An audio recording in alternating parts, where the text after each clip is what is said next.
Good morning. It's Monday, January 29th. The war in the Middle East is 115 days old. I'm Jonathan Schanzer, Senior Vice President for Research at Foundation for Defense of Democracies, and welcome back to the FDD Morning Brief. This weekend was long on eye-popping headlines and short on sleep. People keep telling me that this pace can't continue. I'm pretty sure those people don't study the Middle East, but we do, and we do our best to try to make sense of it for you 3 times a week here at the FDD Morning Brief. So thank you for joining. In a few minutes, we'll be joined by Hadeel Oueis. Hadeel is a writer and journalist who was arrested by the Assad regime in Syria. Today, she's with a terrific NGO called the Philos Project, which promotes positive Christian engagement in the Middle East. But before we talk to Hadeel, let's talk about what happened at The Hague last week. We all know the basics. South Africa filed a case accusing Israel of genocide at the International Court of Justice. This was an episode George Orwell might have conjured. Israel was hauled before the court after responding to a mass slaughter by a terrorist group that is unabashedly genocidal. I mean, Hamas literally says it wants to destroy the entire state of Israel. Folks are asking who won this case. The answer? Nobody. True, the court stopped short of telling Israel to end the war. This granted Israel a measure of legitimacy to keep fighting in Gaza. However, the court also declared it would not dismiss the matter of genocide. It's still an open question as far as the court is concerned. It's not an open question for Germany, which slammed the absurdity of the charge, and the Germans know a little bit about genocide. The lone Ugandan judge that rejected the charge also knows genocide, having witnessed horrific crimes in Africa over the years. The US, the UK, and a host of other Western countries also joined this chorus. And yet somehow they are the minority. This is tyranny of the majority, and it is a core problem with the international system. The UN was created by the United States to preserve the world order we fought to create in World War II, but we've lost control of it. A few examples: UNRWA, the UN agency dealing with the Palestinian refugee problem, allows its employees to moonlight as Hamas fighters. After learning that employees actually joined the attack of 10/7, the US announced a halt to future funding to UNRWA. Germany, Japan, the UK, Australia, Italy, Canada, Finland, the Netherlands all paused funding too. But will this pause be meaningful, or was it just a PR move? Let's hope it spells the end of UNRWA. Both U.S. taxpayers and the Palestinian people deserve better. Meanwhile, the World Health Organization yawns at the exploitation of hospitals by Hamas. The ICJ targets the victims of slaughter, rape, and cruelty to children. And don't get me started about the way that China and Russia have co-opted the system. It is staggering. At FDD, we envision a different international system. This one is clearly not working, but fixing it won't be easy. Reforming broken bureaucracies is a sure way to get gray hair. And I know a thing or two about gray hair. Maybe it's time for a League of Democracies. How about a multilateral organization that fights radical theocracies, rogue states, and terrorist groups rather than giving them a platform? If you like the sound of that, tune in at 2 p.m. tomorrow when FDD's Rich Goldberg and Hillel Neuer of UN Watch take on UNRWA, and they take them to the woodshed known as the Foreign Affairs Committee of the House of Representatives. You've seen both of those gentlemen here on the Morning Brief. Neither are shy. It should be almost enjoyable. Tune in on the committee's website. Now for your headlines. Headline 1. 3 American servicemen were killed in Jordan yesterday in a drone attack by an Iran-backed militia. These were not the first U.S. deaths in this war. An American contractor died of a heart attack in October during a militia drone strike in Iraq, and 2 Navy SEALs were pronounced dead after trying to halt an Iranian weapons smuggling operation off the coast of Somalia a few weeks ago. Iran never paid a price. And now, after more than 135 different attacks by Iranian proxies against Americans in Iraq and Syria since the war began, this was a direct hit. Oh, and in case you were wondering, there were roughly 90 Iran-sponsored attacks on U.S. service members even before the October 7th attacks. So now what? President Biden has vowed to respond. An American response is sorely needed, but not the kind of measured response that destroys a meaningless rocket storage facility. Iran's proxies need to pay a steep price. Heck, Iran needs to pay a price. Your move, Mr. President. We're all watching. Headline 2. The families of the Israeli hostages have been protesting at the Kerem Shalom crossing between Gaza and Israel with the aim of blocking aid from entering the Gaza Strip. Here's what we know. The families believe that Hamas should be releasing hostages in exchange for Israel allowing assistance to come in. I, for one, fully buy that logic, but not everyone does. Prime Minister Benjamin Netanyahu actually disagrees, and he's called upon the families to stand down. I don't think that's happening anytime soon. So now what? It's not clear how this is going to play out, but I do think that the Prime Minister should embrace the families of hostages. Rather than declaring the crossing to be an off-limits military zone, he should tell the Qataris and the Egyptians and the White House, for that matter, that he cannot stop the families from protesting in a democracy, and that they have every right to question why Israel should acquiesce to the needs of others when its own needs are not being addressed. At minimum, that could push the negotiations in another direction, because I don't like where the current talks are headed. And headline 3, video of Gazans calling for Hamas to release the hostages and end the war has been making the rounds on Israeli television. Israelis hope this is a game changer, and I don't know if it is. It's certainly understandable for Israelis to hope that the people of Gaza see the folly of Hamas's war, and they hope that this is the beginning of a process through which Gazans retake control of their territory and turn against the ideology behind the 10/7 massacre. But can the Hamas ideology be defeated? Sadly, I don't think so. The toxic cocktail of jihadism and violent nationalism is a powerful one. The idea of Hamas is not going anywhere, but there is an opportunity to trounce the group in Gaza and to bring in different leaders to run the place. This is what all that day after talk is about. And the Israelis have started doing some direct outreach in the Arab world to build a future that keeps the radicals at bay. The dialogue is progressing, so good luck to all of them. It's not impossible, but it won't be easy. Okay, moving on, I'm pleased to introduce to you Hadeel Oueis. Hadeel is a journalist now with the Philos Project, and I'm thrilled to have her join the morning brief today. Welcome, Hadeel. Thank you, Jonathan. Thank you for having me. It's a pleasure. So I want to start with just asking you a question about what happened yesterday in Jordan. Obviously, the U.S. is set to respond, and I think it's long overdue, as discussed. But what do you think the future of these Iran-backed militias will be in the wake of this incident? Yes, Jonathan, it all depends on the Biden administration response. If we see a weak response, just defensive attacks, just weak attacks on the militias, then the fate of these militias is the survival, not only survival, but also emerging as victorious from the current escalation in the Middle East, because all they do is testing what's happening, the politics in Washington, watching what happens, and then they act. Depends on what happens and what are the decisions of the administration.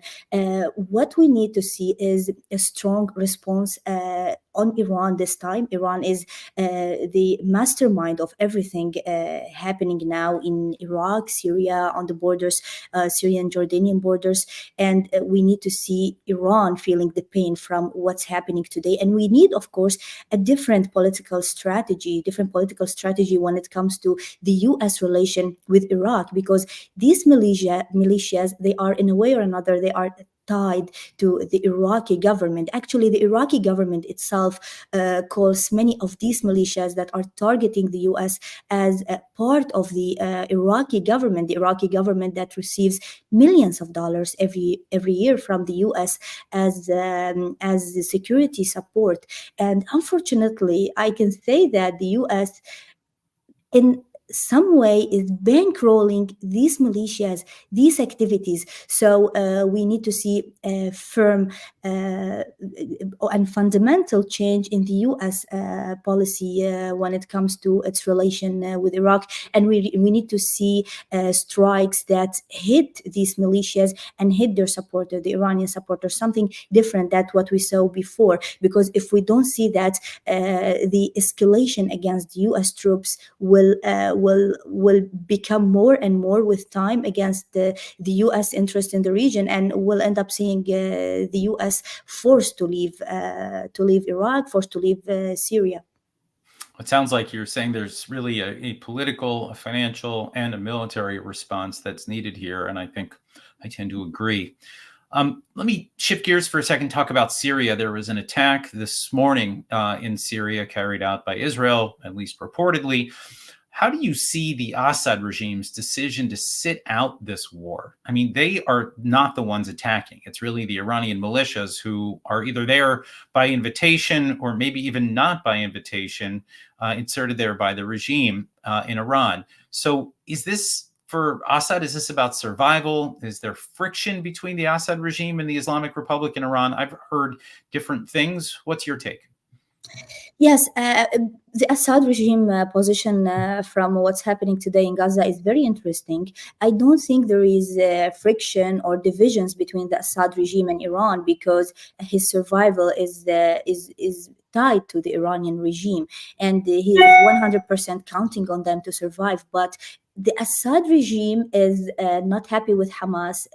We heard that from Assad himself last August, when he described Hamas as traitors, and he said that they betrayed Syria. Syria gave them the diplomatic support, hosted them in Damascus, gave them financial support, and then at some point, when the conflict in Syria turned into a civil war, Hamas, as a Sunni group, although it is tied closely to Iran, they had to take a position, and they started to support Sunni Islamist rebels who fought Assad. And actually, the suburbs of Damascus, the Syrian capital, were all taken by rebel groups that Hamas aided and helped to build tunnels all around Damascus, which made these rebel groups fight Assad and survive for years. So Assad did not want to stand with Hamas, obviously, in what's happening today,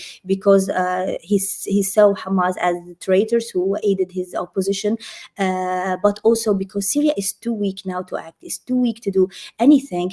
But at the end of the day, Syria is a very important base today for Iran-backed militias. They targeted the U.S. troops from Syria, and some people say that the U.S. troops who were killed were in Syria also, not in Jordan, but the militias who targeted Jordan are in Syria, and this is dangerous enough for us to be worried from the situation today in Syria that was also left without any political resolution. We have to deal with Assad. We have to deal to have a more coherent strategy for the U.S. presence in Syria, because Syria, I would say, more than Lebanon and Iraq, is now controlled by Iran, because Assad is very weak.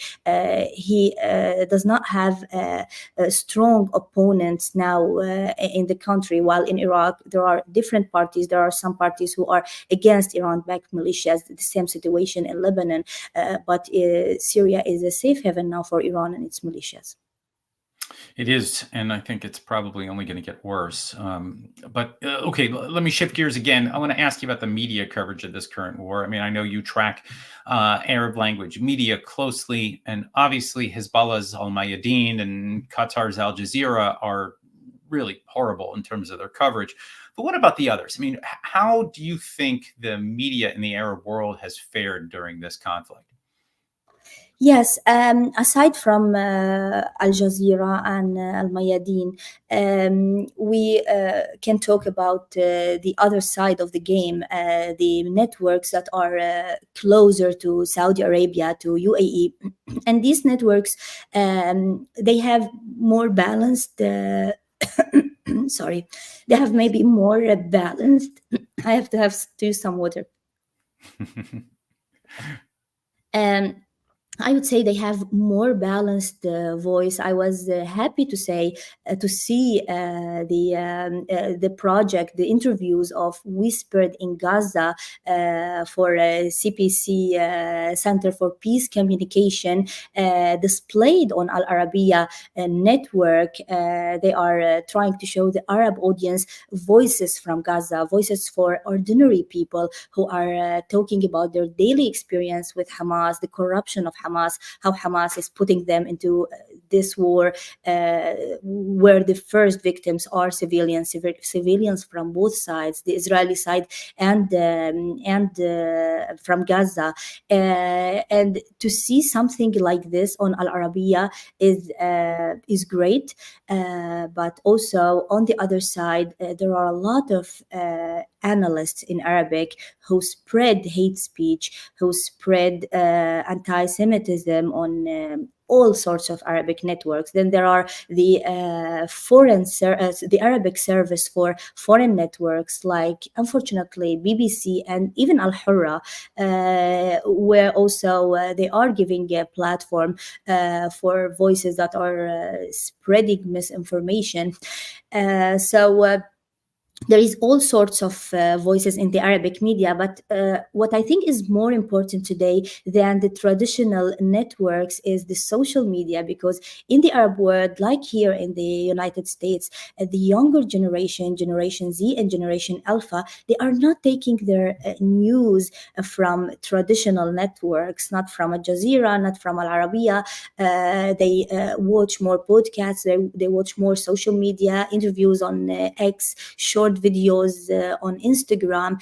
And in this game, I would say, unfortunately, hate speech against the Jews, misinformation about what's happening today in Gaza, October 7th attacks, outnumbers, or they are still stronger than the moderate voices in social media. And it's very important to change that, to work on that, because when we talk about Arabic speaking people, we are talking about almost 500 million people. And as you know, Jonathan, what happens in the Arab world does not stay there, because this is a region that suffers from conflicts, and every year thousands and thousands of those Arabic speaking people are immigrating to Europe, are immigrating to the United States. And this rhetoric that's spread on the Arabic media, that's fed into the brains of the new generation in the Arab world, is coming now to the campuses in the West, to the streets in the West. So this is very dangerous, and this is why in the Philos Project we are now working on our Arabic project. But I still think that we need a lot of work in Arabic language to have more balanced media. It's a great point about the way that ultimately that rhetoric and that hate seeps back into the West. What happens in the Middle East doesn't stay in the Middle East. I'll just briefly note, you mentioned Al Hurra. For those unaware, this is a U.S. funded television station. I'm not happy to hear that there's radical rhetoric going on there. You also mentioned CPC, the Center for Peace Communications. That's a terrific nonprofit run by Joseph Browdy, who's been doing some great work giving voice to the moderates of the region, those that hate Hamas and Hezbollah and others. I got one last question for you, Hadeel, before I let you go. The UAE and Bahrain are still hanging in there with their alliance with Israel. The Saudis say they haven't given up on normalization either. How do you envision the future of the Abraham Accords when this conflict is done? I'm optimistic. I'm optimistic about the future of the Abrahamic Accords. Things need to calm down a little bit in the region, and eventually we'll see more countries normalizing with Israel, because I think there is a strategic decision in countries like Saudi Arabia to normalize with Israel, to push the region forward for more peace, more collaboration between the successful, the stable countries in the region. But of course, things are complicated now. I still hear very balanced statements from the Saudis. And by the way, you asked me before about Assad. One of the reasons why Assad is not siding now with Hamas, because he's trying to be in the middle between the Arab countries that are normalizing with Israel and the Iranian axis that he's relying on to survive. So even regimes like the Assad regime, I believe eventually in the future we'll see them thinking of joining this group of moderate countries that are looking forward for peace in the region. I'm optimistic, but of course things are very complicated now. The Arab governments are under tremendous pressure from the population, and it all goes back to what we were talking about: the media, the messaging, the rhetoric. There should be work on the basis, the people, especially the younger generation. We have real peace, coherent peace, and when governments join the Abrahamic Accord, we have also people who interact with these peace agreements and be active in pushing the region forward for more peace position. I hear from people from countries like Iraq, Lebanon, governments that are very far from thinking of peace with Israel. Many people in these countries want peace with Israel. These countries now in Yemen, in Iraq, in Lebanon, they are seeing themselves dragged into a big conflict that's taking place in the region, and they're not happy with that. Those people don't think that the Palestinian issue is their central issue, like the Iranian regime like to portray things in the Middle East. They think that they're suffering the deteriorating economic situation in Lebanon, the instability in Iraq, the chaos in Yemen is their central issue, and we need to encourage these voices more. So all in all, I'm optimistic. Well, I'll take the optimism, and I will say, though, that the Iranians continue to fight Israel and the United States to the last Palestinian, the last Lebanese, the last Iraqi, the last Syrian, the last Yemeni. It's obviously, it's terrible for the region, but I am thrilled to hear that you still see room for optimism right now. Thank you, Hadeel, for joining us today. Thank you for having me, Jonathan. Okay, here's what we're tracking at FDD today. FDD senior fellow David Daoud spent the weekend tracking Hezbollah's attacks on Israel from the north. David is a fluent Arabic speaker. He recently joined or rejoined X, and he's got some incredible insights into Hezbollah's messaging on the battlefield and in the media. I encourage you all to give him a follow at David A. Daoud, D-A-O-U-D. Over at FDD's Long War Journal, Bill Roggio and Joe Truzman continue to track the Houthi attacks on commercial vessels and U.S. warships. There were numerous incidents over the weekend, including an anti-ship ballistic missile attack against a cargo ship carrying a flammable liquid hydrogen mixture. That does not sound safe. And finally, experts from FDD's Iran program are digging into a new UN report showing a sharp spike in the execution of political prisoners in Iran. More than 50 reported alone this month. This comes amidst an increase in forced confessions, unfair trials, and a total lack of due process. Perhaps 2024 can be the year that Washington stops providing sanctions relief to the regime and instead starts backing the Iranian people. They, of course, remain the best chance for a free, democratic, and prosperous Iran, not to mention a peaceful Middle East. Okay, that's it for today's show. Read our expert analysis on our website, fdd.org. Read our quick takes on X at FDD and support our work with a tax-deductible donation at fdd.org/invest. Thank you for joining us today. I'll see you bright and early on Wednesday for another episode of the FDD Morning Brief. My special guest will be FDD's CEO, Mark Dubowitz. He's been sanctioned by the countries of Iran and Russia. We're going to talk about how we should retool our policies in the Middle East. You don't want to miss this one, folks. Until then, I'm Jonathan Schanzer, signing off for FDD.